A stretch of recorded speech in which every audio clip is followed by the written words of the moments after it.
para anunciar tua palavra e proclamar tua verdade, pois para isto I believe very strongly in the value of church-based theological training. We have done church-based training for over 30 years at the church that I'm pastoring.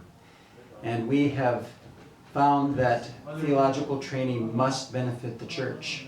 And there is no greater place to do theological training than in the context of the local church.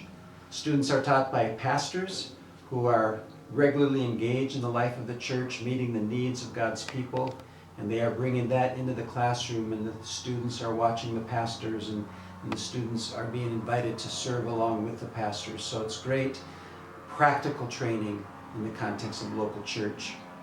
We very much believe that there needs to be a mutual benefit between the church and the church-based seminary.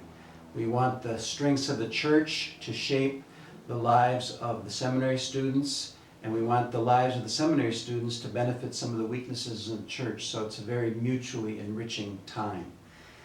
The costs are kept down financially because the students are simply using the classrooms in the local church. No fancy buildings need to be built, and the costs are kept down by faculty being part of the pastoral staff of the church. And so students are able to graduate from their theological training without debt and can go immediately into ministry. The cohort model of learning has been very valuable, where students come in together as a cohort of 10 or 12 people, and they go through the entire theological training program in a way that keeps them connected to each other and influencing each other and serving together, learning together, worshiping together.